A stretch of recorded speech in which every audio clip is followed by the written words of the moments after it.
Hello everyone, welcome back to our channel V Plus Education। आज की video में हम करेंगे प्रीवियस ईयर क्वेश्चन CDP के यानी चाइल्ड डेवलपमेंट एंड पेडागोजी। तो आज का जो हमारा सेट है वो है जो 2023 में लेवल 3 यानी कि जो PGT का क्वेश्चन पेपर आया था हमारा हिंदी सब्जेक्ट का, उसके अंदर जो साइकोलॉजी के 30 क्वेश्चन पूछे गए थे। आज की वीडियो में हम वो कवर करेंगे विद एक्सप्लेनेशन। तो आइए आज की वीडियो है, इसको हम शुरू करते हैं। देखिए, सबसे पहला जो क्वेश्चन दिया गया है कि सामाजिक रूप से वंचित बच्चों के लिए किस प्रकार की शिक्षा उपयुक्त होगी। तो इसमें ऑप्शन दिए गए हैं अनौपचारिक शिक्षा, विशिष्ट शिक्षा, समावेशी शिक्षा या धार्मिक शिक्षा। तो इसका जो सही आंसर है वो है समावेशी शिक्षा यानी कि इंक्लूसिव एजुकेशन। देखिए, इंक्लूसिव एजुकेशन क्या होती है? यह वह शिक्षा होती है जो हर प्रकार के बच्चों को एक साथ दी जाती है, यानी कि इसके अंदर जो स्पेशल बच्चे हैं वो भी आ जाते हैं, हमारे जो गिफ्टेड बच्चे होते हैं वो भी आते हैं, हमारे जो नॉर्मल बच्चे होते हैं वो भी आते हैं। यानी कि हर प्रकार के बच्चों को जब एक साथ एक ही क्लास में शिक्षा दी जाए तो उसको हम बोलते हैं इंक्लूसिव एजुकेशन।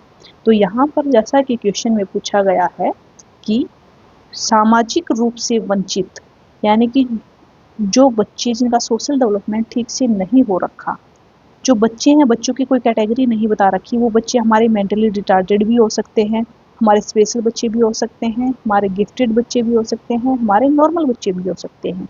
तो हर प्रकार की शिक्षा है वो कौन सी शिक्षा है जो इन हर प्रकार के बच्चों के लिए बनाई गई है, वो होती है हमारी समावेशी शिक्षा। ठीक है, तो इसका आंसर रहेगा हमारा समावेशी शिक्षा। आइए चलते हैं अब क्वेश्चन नंबर दूसरा। निम्नलिखित में से कौन सा कथन एरिक्सन के मनोसामाजिक विकास सिद्धांत के अंतर्गत किशोरावस्था के संबंध में सही है? यानी कि which of the following statement is correct regarding adolescence. जो Erikson psycho social development theory है ना एरिक्सन की, उसके अंदर टोटल 8 स्टेजेस होती हैं। ठीक है, इसमें से ये एडोलेसेंस के बारे में यानी कि जो किशोरावस्था है उसकी हमारी 4th स्टेज होती है, उससे रिलेटेड इसने क्वेश्चन पूछा है। इसमें तो क्या पूछा है इसके अंदर, एक बार हम इसके ऑप्शंस और हैं उनको भी पढ़ लेते हैं कि यानी कि जो 4th स्टेज होती है वो हमारी ईगो आइडेंटिटी या रोल कंफ्यूजन की होती है कि बच्चा या तो अपनी पहचान कर लेगा, ठीक है, या फिर रोल कंफ्यूजन होता है बच्चे को, यानी कि अगर बच्चा सही से काम नहीं कर पाता है तो उसको अपने रोल में कंफ्यूजन हो जाती है। लेकिन यहाँ पर बात कर रहा है ईगो आइडेंटिटी की। यहाँ पर ईगो हमारा वो सेल्फ ईगो वाला उस वाली चीज़ की बात नहीं कर रहा है। ईगो आइडेंटिटी का अर्थ है यहाँ पर ईगो है वो कॉन्फिडेंस, बच्चे के कॉन्फिडेंट है उसको डिनोट कर रहा है। ठीक है, तो इसमें ऑप्शंस देख लेते हैं एक बार क्या क्या दिए हुए हैं कि अहम पहचान एक धनात्मक मनोसामाजिक पहलू है, यानी कि ईगो आइडेंटिटी है खुद की पहचान करना एक पॉजिटिव साइको सोशल एस्पेक्ट है। तो बिल्कुल सही है। बाकी ऑप्शन हैं उसको भी पढ़ लेते हैं कि ईगो आइडेंटिटी यानी कि खुद की पहचान एक नेगेटिव है, नहीं। Ego identity is a neutral, ना पॉजिटिव ना नेगेटिव, नहीं। Ego identity is not just a psycho social aspect, ये इसका साइको सोशल एस्पेक्ट तो है ही। तो इसका जो सही आंसर है वो रहेगा ऑप्शन नंबर 1। अब है क्वेश्चन नंबर 3 कि एक सृजनशील बालक में निम्नलिखित में से कौन सी विशेषता नहीं देखी जाती। यानी कि जो एक क्रिएटिव बच्चा होता है उसकी कौन सी कैरेक्टरिस्टिक्स नहीं है। जो क्रिएटिव बच्चा उसके अंदर अपसारी चिंता यानी कि डाइवर्जेंट थिंकिंग भी होती है, अति जिज्ञासु क्यूरियोसिटी भी होती है, उच्च कल्पना इमेजिनेशन भी होती है, परंपरागत विचार ये नहीं होता। परंपरागत विचार क्या होते हैं? जो कन्वेंशनल यानी कि जो पुरानी हमारी विचारधारा है वो एक क्रिएटिव बच्चे के अंदर नहीं होती। इसके अलावा प्रॉब्लम सोल्विंग अगर लिखा होता तो वो भी इसकी कैरेक्टरिस्टिक्स रहती। ठीक है, तो इसका नहीं देखी जाती है। तो इसका जो सही आंसर रहेगा वो है आंसर नंबर बी। ठीक है, चलते हैं 4th क्वेश्चन की तरफ। निम्नलिखित में से कौन सी विशेषता सामाजिकरण की प्रक्रिया पर सकारात्मक प्रभाव नहीं डालती। सामाजिकरण क्या है?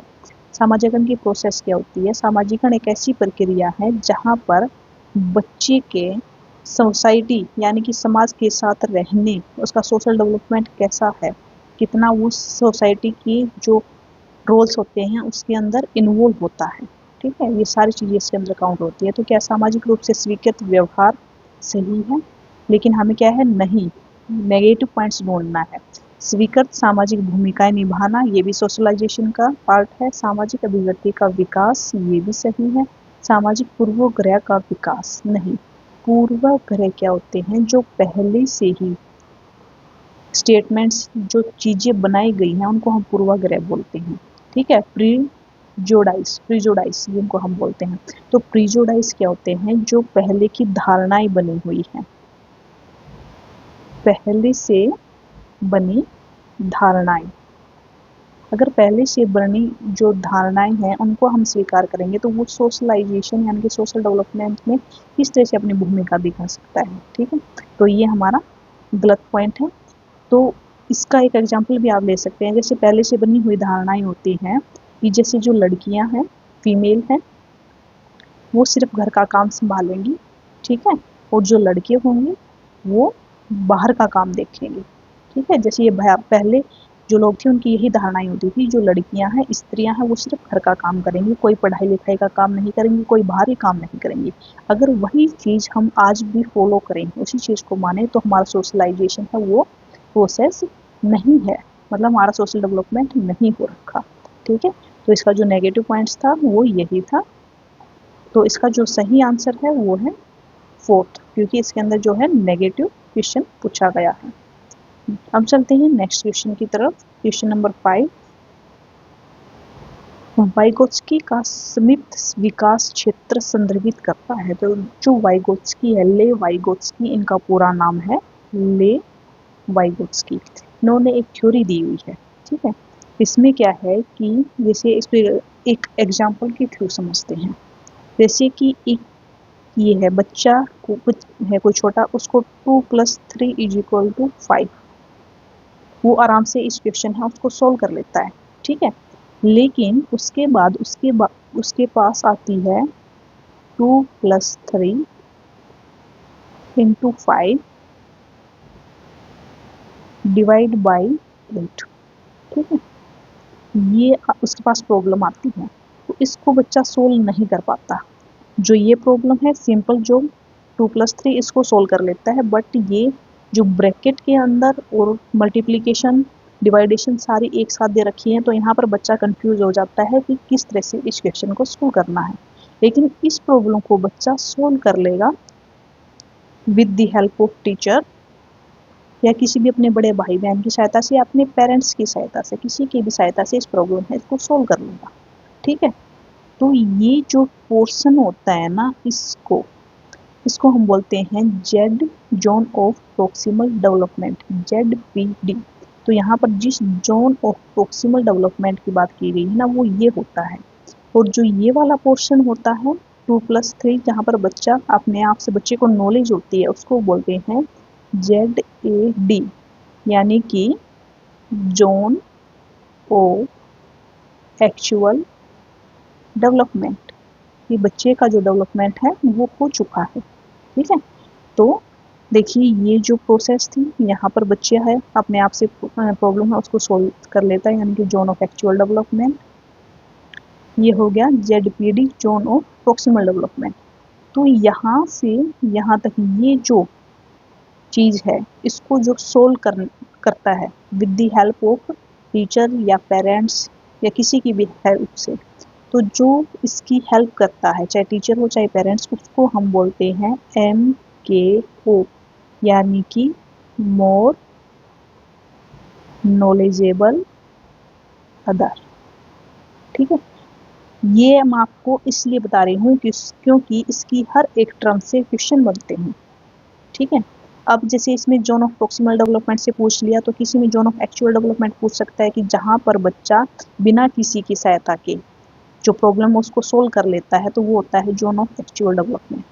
जोन ऑफ प्रोक्सिमल डेवलपमेंट कौन सा होगा, जहाँ बच्चा किसी ज्ञानी व्यक्ति की सहायता से प्रॉब्लम है उसको सोल्व कर लेता है, तो उसको हम बोलते हैं जोन ऑफ प्रोक्सिमल डेवलपमेंट। और MKO यानी कि मोर नॉलेजेबल अदर कौन होता है, जिसकी सहायता से बच्चा जोन ऑफ प्रोक्सिमल डेवलपमेंट में अचीव करता है। ठीक है, तो वो हो गया मोर नॉलेजेबल अदर पर्सन। इसके साथ ही एक टर्म और आती है जो सबसे इम्पोर्टेंट होती है, स्कैफोल्डिंग। तो जो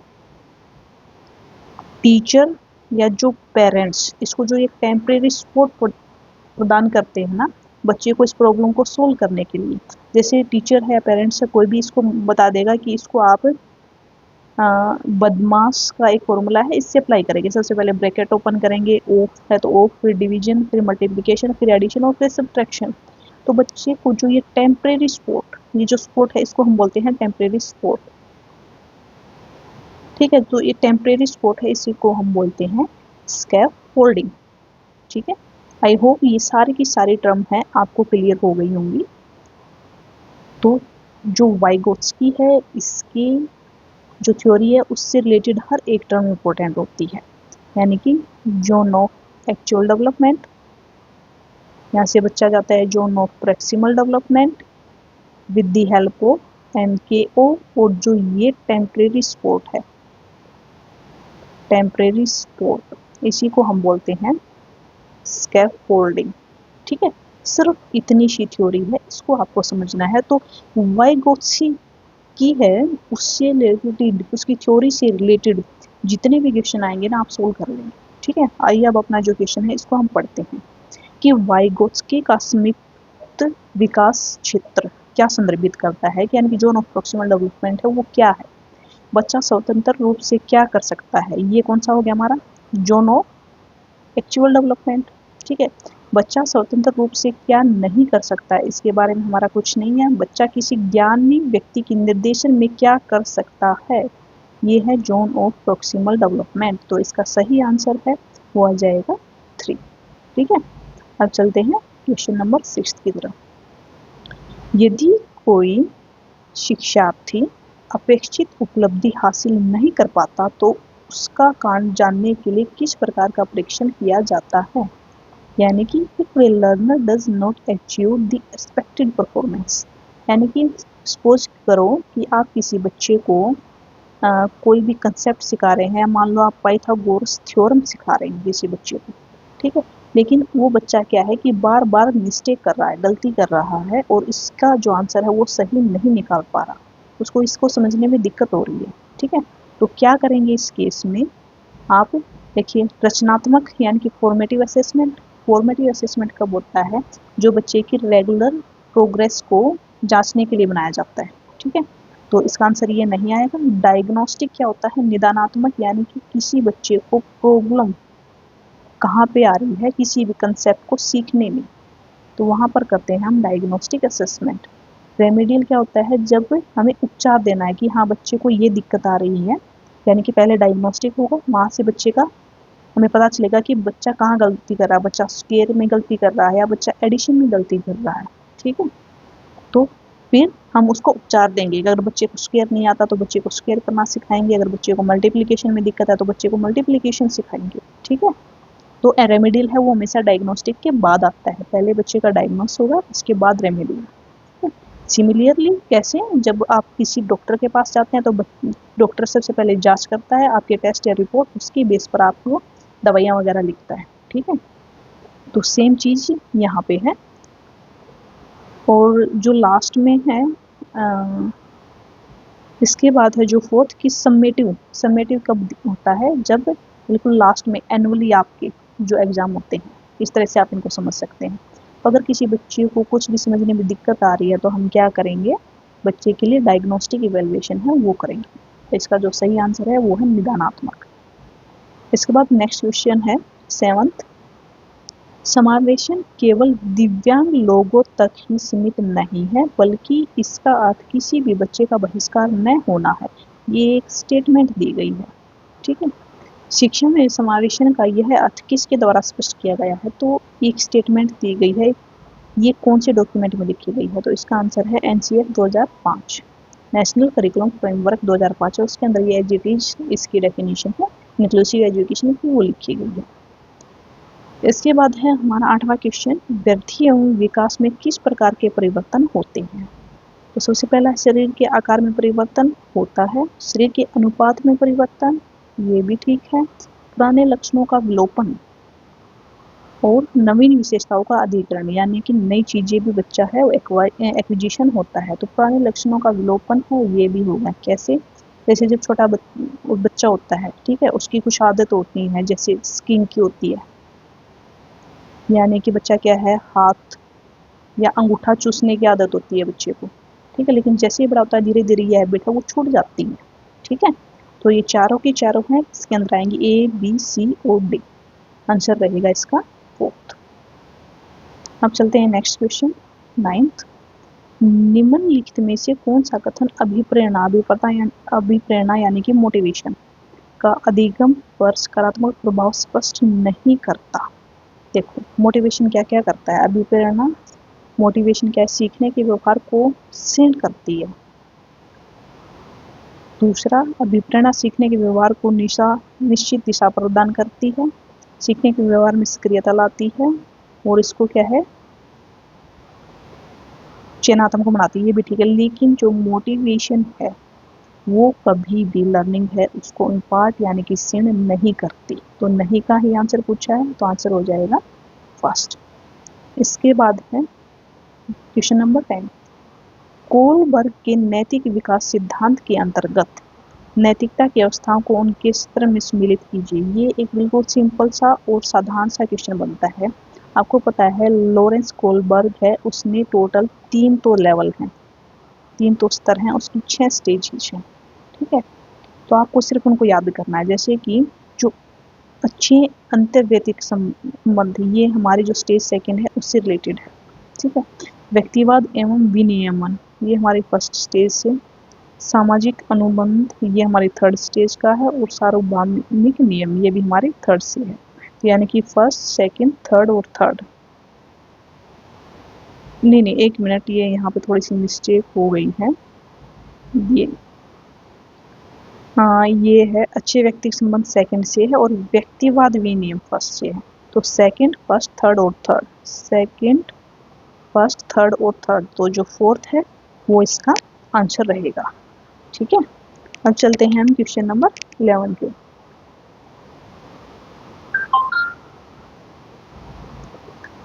जब अधिगमकर्ता किसी कार्य को बिना किसी इच्छा या उद्देश्य के अपने आप ही सीख जाता है तो उसे क्या कहते हैं? यानी कि when the learner learns a task automatically without any desire और purpose then it is called.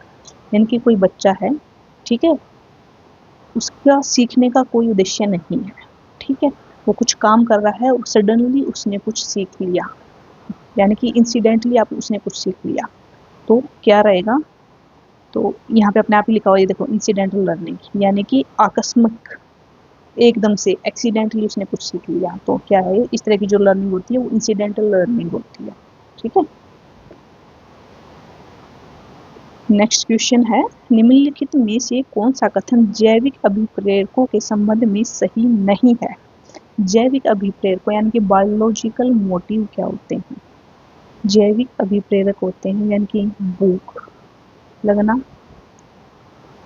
भूख, प्यास, सोना, ठीक है, ये सारे के सारे क्या है, हमारी जैविक अभिप्रेरक हैं। तो देखो इसके बारे में कौन सी बात सही नहीं है। देखो ये सार्वभौमिक होते हैं, सही बात है, यूनिवर्सल है, सबको भूख लगती है, सबको प्यास लगती है, सबको नींद आती है, ठीक है। जन्मजात होते हैं, बिल्कुल सही है। जीवित रहने के लिए अति आवश्यक होते हैं, बिल्कुल ठीक है। ये व्यक्ति की समस्थिति से संबंधित नहीं है, ये गलत है। समस्थिति यानी कि क्या रिलेटेड विद होमोस्टेटिक। होमोस्टेटिक क्या होते हैं, जो हमारे संतुलन, हमारे शरीर में संतुलन बनाए रखने के लिए जो चीजें जरूरी होती हैं उसको हम बोलते हैं होमोस्टेटिक। तो उसके संतुलन बनाए रखने के लिए भी बायोलॉजिकल मोटिव्स हैं, उनकी इम्पोर्टेंस होती है, ठीक है। तो इसका जो आंसर हो जाएगा वो होगा हमारा option number 4th। Next question है हमारा, निम्नलिखित में से कौन सी परीक्षाएं सतत और व्यापक मूल्यांकन यानी कि continuous and comprehensive evaluation, yes, इसी की बात कर रहे हैं। तो यहाँ पर रिटर्न भी होगा, ओरल भी होगा, बिहेवियरल भी होगा और प्रैक्टिकल भी होगा, चारों के चारों हमारे इसके हैं, ठीक है। तो आंसर आ गया हमारा 4th। हमें क्वेश्चन नंबर 14 निम्नलिखित में से कौन सा कथन बुद्धि परीक्षणों के संदर्भ में सही नहीं है, यानी कि बुद्धि की जांच कर रहे हैं, इंटेलिजेंस टेस्ट के बारे में सही नहीं है। तो यहाँ पर क्या है कि Alexander pass along test, J performance test, ठीक है। Verbal test can be either individually और ग्रुप, बिल्कुल सही है। जो शाब्दिक टेस्ट होते हैं वो हमारे इंडिविजुअली भी कर सकते हैं और हम ग्रुप के साथ भी कर सकते हैं, ठीक है। नेक्स्ट है कि illiterate people can not do performance test, ये गलत है यहाँ पर, क्योंकि जो इलिटरेट है यानी कि जो अनपढ़ व्यक्ति होते हैं लेकिन उनके पास अनुभव तो होता है, ज्ञान तो उन्हें भी होता है, तो परफॉर्मेंस तो हम उनकी भी टेस्ट कर सकते हैं, ठीक है। तो ये यहाँ पे गलत है। नेक्स्ट है in non verbal test intelligence is measured through picture, ये भी बिल्कुल सही है। तो इसका जो सही आंसर है वो ऑप्शन नंबर 3। अब है क्वेश्चन नंबर 15 निम्नलिखित में से कौन सा युग्म गिलफोर्ड के त्रिआयामी बुद्धि सिद्धांत के अंतर्गत बुद्धि के तत्व एवं उसके आयाम के संबंध में सही नहीं है। जो गिलफोर्ड है ना, उसने 3 चीजें बताई हुई हैं, उसके डायमेंशंस है। एक होता है हमारा प्रोडक्ट, एक होता है हमारा ऑपरेशन और एक होता है कंटेंट, ठीक है। तो हमें इसमें से सही सुमेलित निकालना है। देखो जो इकाई है यूनिट प्रोडक्ट का नहीं है, संज्ञान ऑपरेशन का है, मूल्यांकन में भी है और ये है। तो इसका जो सही आंसर है वो है फर्स्ट। नेक्स्ट क्वेश्चन निम्नलिखित में से कौन सी बाल केंद्रित अधिगम दृष्टिकोण की प्रमुख विशेषता नहीं है। तो आपको नहीं वाले क्वेश्चन है उनको थोड़ा स्टेटमेंट्स जो होती है उनको ध्यान से पढ़ना है, ठीक है। सार्थक सीखने के अवसर होते हैं, बिल्कुल सही बात है। एकल शिक्षण मार्ग, सतत मूल्यांकन होता है, सुलभ शिक्षण सेटिंग होती है, बिल्कुल ठीक है। एकल शिक्षण मार्ग है वो नहीं होगा बाल केंद्रित अधिगम में। एकल शिक्षण अधिगम का जो यानी कि सिंगल लर्निंग पाथवे क्या होता है कि सभी बच्चों को पढ़ाने के लिए आप एक ही फॉर्मेट को यूज करें, यानी कि सबको आप लेक्चर मेथड से ही पढ़ा रहे हैं, सेम पैटर्न फॉलो, तो वो हमारा चाइल्ड केंद्रित चाइल्ड सेंटर्ड है वो नहीं होगा, क्योंकि हर एक बच्चा जो होता है उसके अंदर इंडिविजुअल डिफरेंस होता है, यानी कि व्यक्तिगत भिन्नता होती है। तो हर एक बच्चे के सीखने की जो क्षमता है सीखने की वो अलग अलग होती है। कोई बच्चा जल्दी सीख जाता है, कोई धीरे सीखता है, कोई लेक्चर है उसके थ्रू भी अच्छे से सीख जाएगा, कुछ डेमोन्स्ट्रेशन के थ्रू सिखाने पड़ते हैं, ठीक है। तो यहाँ पर सिंगल लर्निंग पाथवे है वो चाइल्ड सेंटर्ड नहीं है, ठीक है। तो इसका जो सही आंसर है हमारा वो है ऑप्शन नंबर 2। इसके बाद है क्वेश्चन नंबर 17 की बेंडूरा है उनके अनुसार प्रेक्षणात्मक सीखने की कौन सी अंतर संबंधित प्रक्रियाएं नहीं है।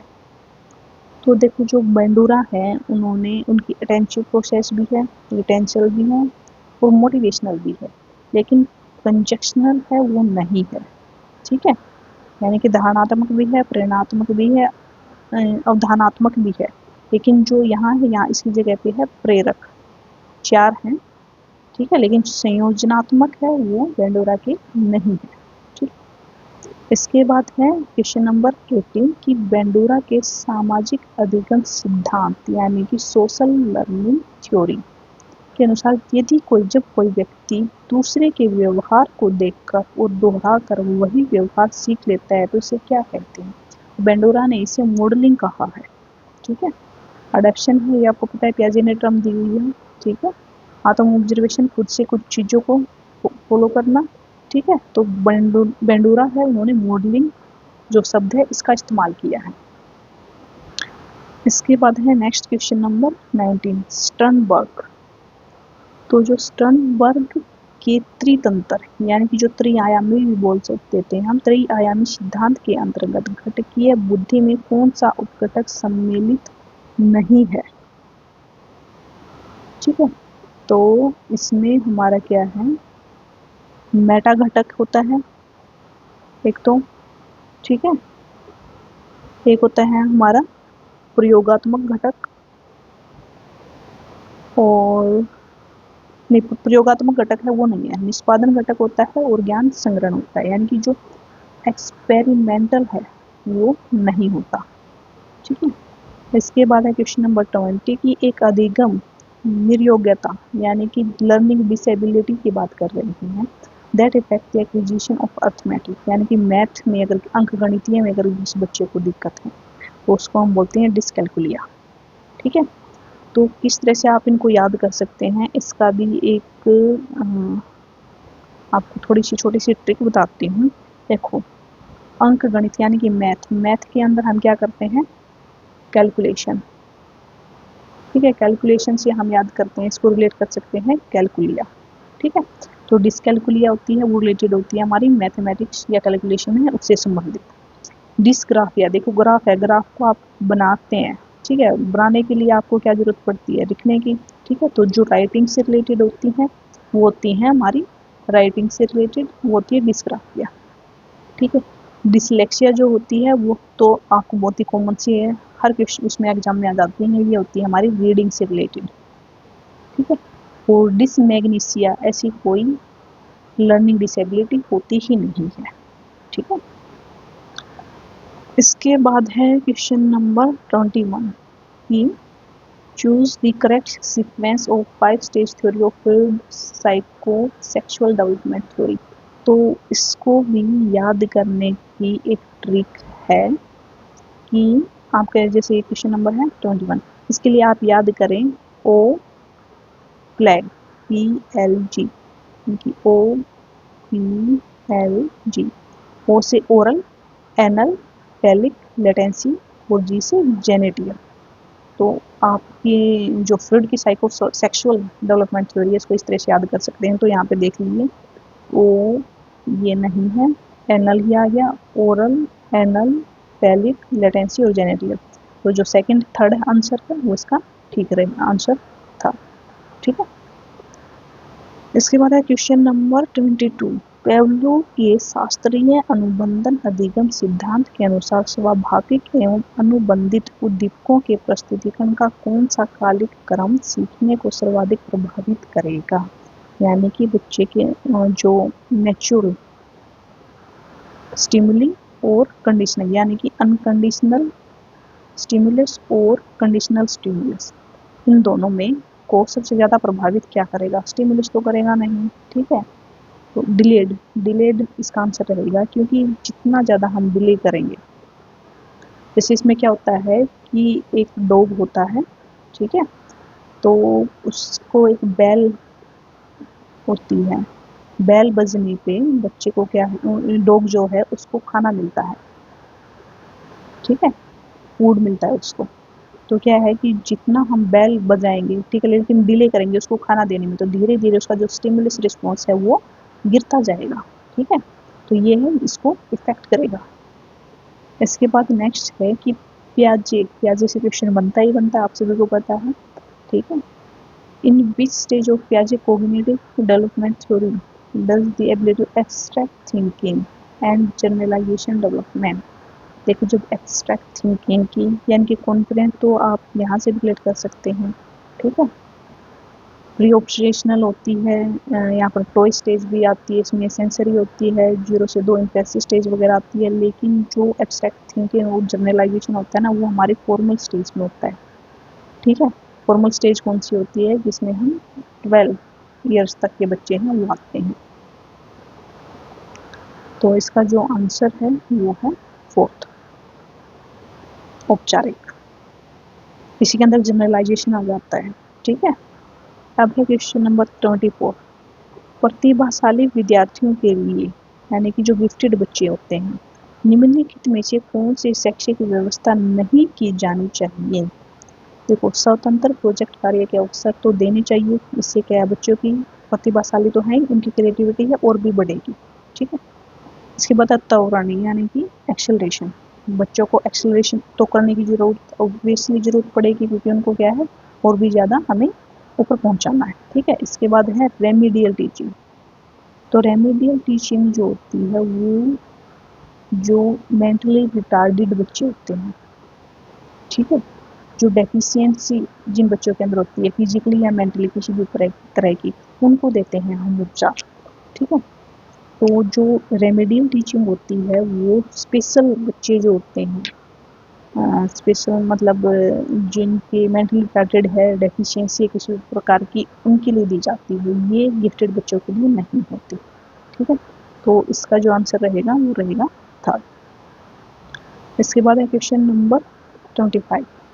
निम्नलिखित में से कौन सा समावेशी शिक्षा का सिद्धांत नहीं है? देखो, समावेशी शिक्षा से क्वेश्चन पहले दिया था, सबसे फर्स्ट क्वेश्चन, तो इसको आप आसानी से कर सकते हैं। देखो, सबसे पहला है पृथक्करण का सिद्धांत। देखो, सबसे पहले इन्होंने एक चीज गलत बोल दी, क्योंकि समावेशी शिक्षा तो सबको एक साथ लेके आती है, ना कि सबको अलग अलग करती है।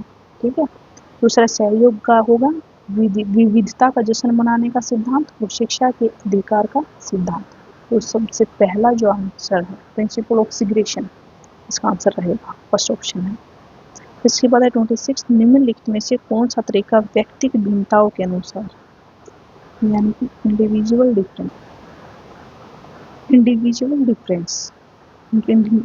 डिफरेंस क्या है कि हर एक बच्चे की सीखने की अपनी अपनी योग्यता होती है। ठीक है, तो इसमें ऑप्शन पढ़ते हैं लार्ज ग्रुप ऑफ स्टूडेंट, तो ये फर्स्ट की, इसके अंदर इंक्लूड नहीं होगा, इंडिविजुअलाइज्ड इंस्ट्रक्शन होगा, करिकुलम अडॉप्शन भी और नहीं उसमें, तो इसका नहीं पूछा हुआ है, तो आंसर हो जाएगा फर्स्ट। अब है क्वेश्चन नंबर 27। विशिष्ट आवश्यकताओं वाले बच्चों की आवश्यकता को पूरा करने में शैक्षणिक संस्थानों की क्या भूमिका नहीं है?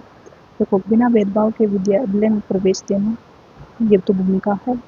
सुलभ बुनियादी सुविधाएं प्रदान करना, बिल्कुल सही। उनकी विशिष्ट आवश्यकताओं को पहचानना और मुख्य धारा से बाहर रखना, ये गलत है। उन्हें आवश्यक सहायता सेवाएं प्रदान करना, ठीक है, नहीं पूछा हुआ है तो नहीं पहुंची है, थर्ड, तो आंसर हो जाएगा इसका थ्री। अब है क्वेश्चन नंबर 28। निम्नलिखित में से कौन सा कथन विकास के संदर्भ में नहीं है? विकास यानी कि डेवलपमेंट की बात की गई है, तो विकास क्या होता है? परिपक्वता और अधिगम का उत्पादन, बिल्कुल सही है। प्रारंभिक विकास की तुलना में बाद का विकास अधिक गंभीर होता है, ये नहीं है, गलत। विकास शीर्ष से पैर की दिशा में, यानी कि सिफेलोपोडियम, और विकास केंद्रीय स्तर से, यानी कि प्रिंसिपल ऑफ प्रोक्सिमोडल और सिफेलोपोडल, ये भी है। तो ग्रोथ एंड डेवलपमेंट से क्वेश्चन आया हुआ है। इससे पहले मैंने ग्रोथ एंड डेवलपमेंट पे ही वीडियो डाली हुई है, तो आप वो जाके देख सकते हैं, जिससे कि आपके जितने भी ग्रोथ एंड डेवलपमेंट से रिलेटेड क्वेश्चन बनते हैं, सारे के सारे आप सही कर सकें। ठीक है, इसका जो सही आंसर है वो रहेगा सेकंड। अब समावेशी शिक्षा, यानी कि 29 क्वेश्चन नंबर, समावेशी शिक्षा का त्रिआयामी सिद्धांत किसके द्वारा प्रतिपादित किया गया था? ये जो है ना, ये कहा था ग्रिफिथ, कुपर और रिंगलाबेल। इन्होंने एक त्रिआयामी सिद्धांत दिया था, जिसके अंदर उन्होंने भौतिक यानी कि फिजिकल सम्मेलन, सामाजिक और शैक्षिक समावेशन, तीन चीजों की बात की गई थी। ठीक है, तो फर्स्ट इसका आंसर है। इसके बाद है क्वेश्चन नंबर 30। सामाजिकरण का अर्थ सामाजिक संबंधों में परिपक्वता आना, यानी कि एक स्टेटमेंट दी गई है डबल कोटेशन में, socialisation means attaining of maturity in social relationship, किसके द्वारा दी गई है? तो John Dewey, Garrett, Hurlock, Soren Kipper, तो ये है सोरेन की स्टेटमेंट। ठीक है, तो इसके साथ ही मैंने इसकी कुछ एक्सप्लेनेशन वाली पीडीएफ भी बनाई हुई है। अगर आपको ये पीडीएफ चाहिए तो इस वीडियो के लिंक में दे देंगे। ठीक है, वहाँ से आप इसको डाउनलोड कर सकते हैं। इसके अंदर क्या है, हर एक पर्सन जो हमने इसके अंदर 30 क्वेश्चन किए हैं ना, 30 क्वेश्चन के आंसर विद एक्सप्लेनेशन इस पीडीएफ में है हमारी। ठीक है, तो अगर आपको कोई भी चीज़ है समझ में नहीं आई है तो आप इसको पढ़ सकते हैं और यहाँ से इसको देख सकते हैं। तो आज की वीडियो इतनी ही। तो अगर वीडियो अच्छी आई लगी हो तो चैनल को लाइक और सब्सक्राइब कर देना और शेयर कर देना। ठीक है, हमारी ये सीरीज है, ये इस तरह से कंटिन्यूसली चलती रहेगी। तो आज के लिए इतना ही, और वीडियो देखने के लिए आपका बहुत बहुत धन्यवाद। Thank you so much.